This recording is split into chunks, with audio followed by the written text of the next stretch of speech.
하지만 드루킹보다 더한 조직이 활개를 치기 시작했습니다.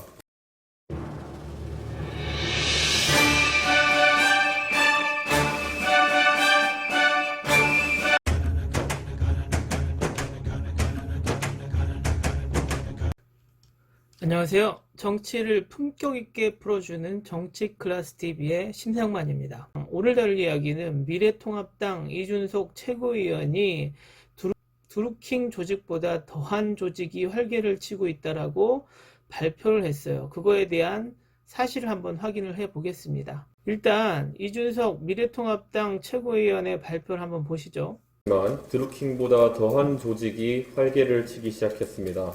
문재인 대통령의 열성 지지자들이 스스로를 깨시민이라고 칭합니다. 그 깨시민들의 그릇된 열정을 지적하겠습니다. 당신들이 대통령과 우리나라를 망치고 있습니다. 보셨나요? 이준석 씨가 또 다른 극우 유튜버에게 자료를 넘겼어요. 보시죠. 제가 저 페이스북 글을 이제 보고 이준석 최고위원한테 이제 연락을 해가지고 4개월 동안 이제 갈무리를 해두신 그 자료를 제가 조금 받았습니다. 자, 그래서 이게 이제 그 자료인데요. 자, 오늘 저는 영상을 통해 가지고 이 4개월치 가까이 되는 이 갈무리 내용들 가운데서 핵심적인 내용 몇 가지를 뽑아 가지고 여러분한테 조금 소개를 시켜드리고자 합니다. 어떠신가요? 제2의 드루킹 사건이 일어난 것일까요?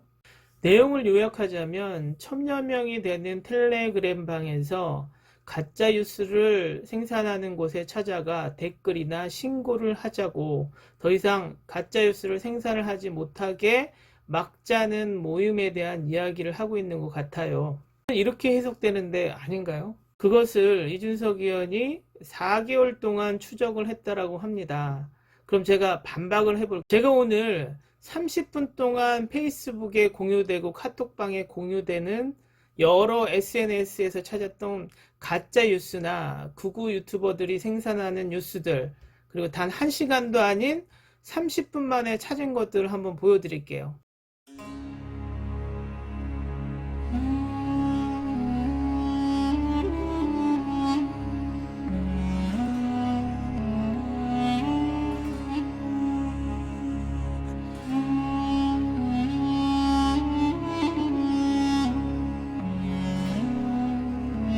그럼 역으로 생각해보죠. 가짜뉴스를 생산하는 게 더 나쁠까요?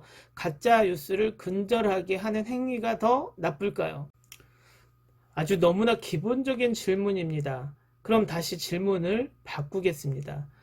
국정원, 청와대, 군 기무사 등을 이용해서 국가기관을 총동원해 댓글 조작을 한 이명박, 박근혜 정부가 더 나쁠까요? 개인의 사리사욕을 충족하기 위해 민간인인 드루킹이 프로그램을 이용해서 댓글 조작한 것이 더 나쁠까요?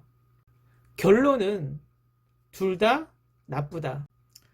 박근혜 키즈라 불리는 이준석 씨가 머릿속에 지우개가 있는 건지 저는 잠시 생각을 해봅니다. 자신들의 행위는 하나도 부끄럽지 않고 남이 한 잘못만 그렇게 크게 보이나 보죠.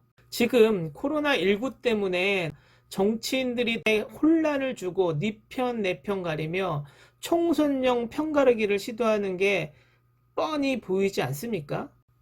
그럼 다시 질문하겠습니다. 유튜브 50만, 100만 구독자를 거느린 극우 유튜버들이 가짜 뉴스를 생산하고 유포하는 사실을 사실이 아니면 말고 하는 식의 유튜버들의 활동은 어떻게 보십니까? 제가 그런 의미로 유튜브 채널에 대해 말해 보겠습니다. 구독자 50만, 유튜브 가세연 3명의 멤버가 문재인 정부를 무한정 비판하고 조롱하는 채널이 있어요. 그러면 그들이 하나하나의 면모를 보면 정말 그들이 문재인 정권을 또 타인들을 비난할 자격이 된다고 보시나요? 먼저 화면을 한번 보시죠.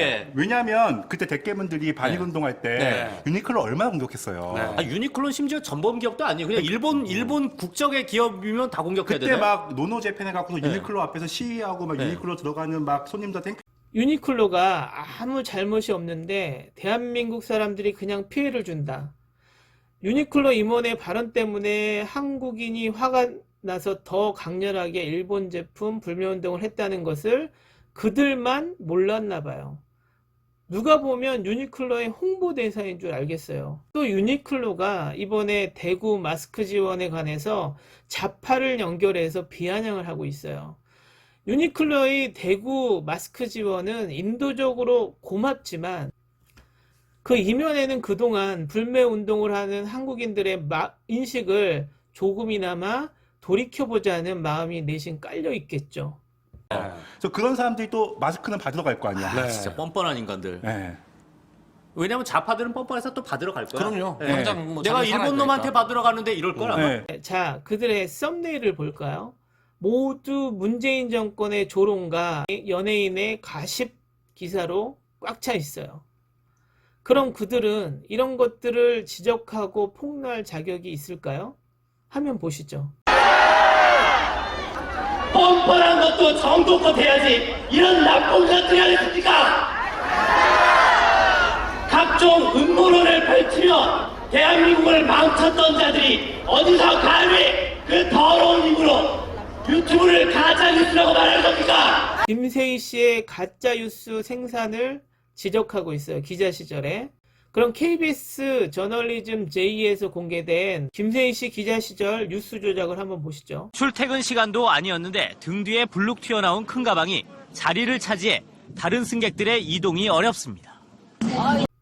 두 번째, 백화점하고 대형마트하고 같은 제품인데도 가격 차이가 나더라고요. 그래서 대형마트 쪽을 많이 이용하려고. 세 번째, 선물이니까 백화점 포장 비용 감수해야겠죠. 네 번째, 벌써 며칠 전에 수리를 마치고 돌려받았어야 하는데.